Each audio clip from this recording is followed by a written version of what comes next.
Moreno Ferrari, il nostro pubblico interviene, prego, si presenti e ponga la sua domanda. Si sente? Sì. Allora, Moreno Ferrari, sono il presidente di Terrenostre Veneto e comitato Rassetti Cipriani della provincia di Rovigo. Volevo ringraziare per la lezioncina, ma la realtà non è così. Perché? Perché abbiamo, pensate a Caffi Lissine nell'Alto Veronese, un percolato a 34 metri, chiuso dopo tante segnalazioni, chiuso dai parlamentari, pensiamo alla Coimpo, 4 morti poco tempo fa, pensiamo alla discarica regionale di Sant'Urbano.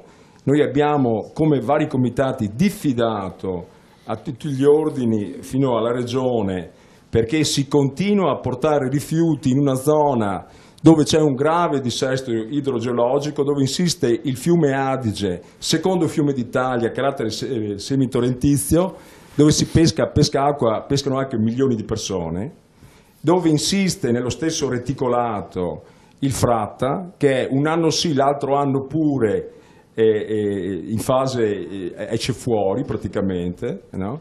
Allora in questa situazione io sono stato ieri in una comunità terrorizzata perché viene calata dalla regione, dai politici, un inceneritore Castagnaro di Verona, dove coltivano delle eccellenze, cavoli eccetera, vogliono calare d'ufficio un inceneritore di Pollina vicino a scuole eccetera da 3 megawatt. Siamo stati poco tempo fa, adesso abbiamo preso in mano con uno dei migliori avvocati del Veneto, l'avvocato Cerruti, un ricorso per un'altra zona che è vicino a noi, che è vicino all'Endinara, che è Canda, dove anche lì con delle autocertificazioni si fanno degli impianti. E questo è il punto. Noi siamo bravi a riciclare, ma non cambia niente. Cioè ogni giorno arriva un inceneritore, perché queste centrali a biomasse alla fine sono degli inceneritori. Ora mi chiamavano preoccupati nella zona di Trecenta, vicino all'ospedale di Trecenta, dove c'è un grosso inceneritore, chiamiamolo così, perché è una biomassa da quasi 5 megawatt, che brucia il cippato. Noi abbiamo chiamato i migliori biologi italiani. Il professor Tannino, forse lo conoscete, fa parte della presidenza del Consiglio dei Ministri. Allora cosa ha detto? Noi non abbiamo una urgenza rifiuti, non abbiamo una urgenza per la produzione di energia elettrica, eppure continuiamo a bruciare. Noi stiamo cercando di avere, e ho finito, stiamo cercando di avere da tempo il registro tumori della provincia di Rovigo, che per legge dovrebbero darlo, e della Bassa Padovana, e non ce l'abbiamo. Io lavoro nelle scuole e sono sempre più i casi di bambini con problemi genetici. Siamo una delle zone più inquinate d'Italia. La politica deve cambiare, perché questa è una lezioncina, va bene, ma è la lezioncina che si fanno i bambini. La realtà dei fatti è diversa, signori. Noi abbiamo avuto quest'anno, per un'impresa grossa, la Sesa, dove ha un impianto, avevamo il fosso rosso, con tutti i pesci morti, nero. E l'ARPA? C'era un tubo dentro che andava dentro, dal digestore partiva e andava dentro nel fosso. L'ARPA non ha gli strumenti, non mette le centraline. Allora, in questo senso i controlli e la legge in Regione Veneto, se è sufficiente e che cosa si sta facendo, Assessore? Beh, innanzitutto fare terrorismo sicuramente non trova soluzione in quelli che sono appunto gli obiettivi da portare avanti.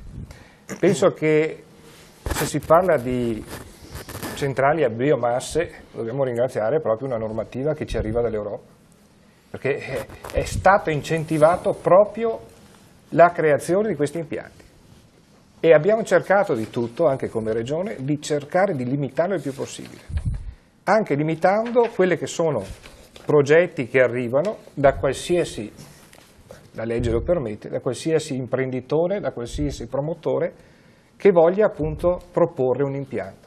Ad esempio non c'è una chiara normativa che permetta appunto l'utilizzo in loco solo per quella produzione.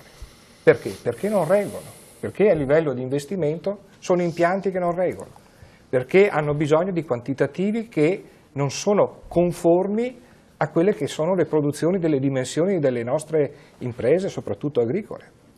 È stato anche fatto una promozione sull'incapacità poi dell'imprenditore di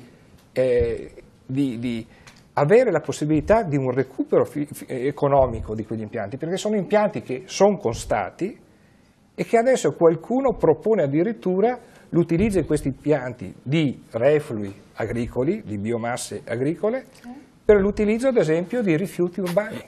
Questo ci vede veramente contrari.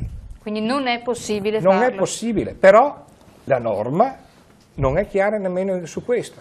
Allora hanno costruito impianti a uso agricolo e qualcuno pensa appunto di entrare nel business, perché quello sì diventa business del rifiuto. Allora è proprio su questo, servono veramente normative a cui la Regione non può contrapporsi come norme regionali. Serve veramente una scelta a livello di un piano europeo dell'Europa che ci permetta veramente di mettere in chiaro. L'utilizzo delle biomasse, bruciare legna, cosa ha comportato?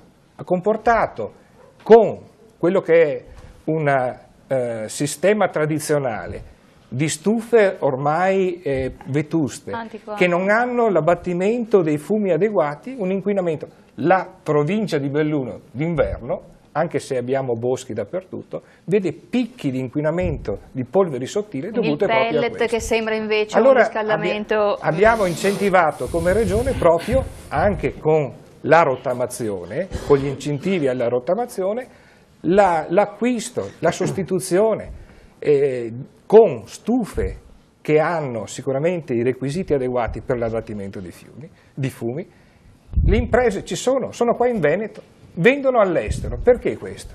Allora è su questo che noi dobbiamo veramente guardare con attenzione quella che è un'opportunità imprenditoriale, perché ad esempio la produzione di stufe dà opportunità lavorative e imprenditoriali nel nostro territorio e può risolvere certe questioni. Allora è su questo che noi dobbiamo collegare quella che è una normativa con una responsabilità anche di collegarla alla giusta applicazione. Un'applicazione che molto spesso confligge anche a livello appunto di norme.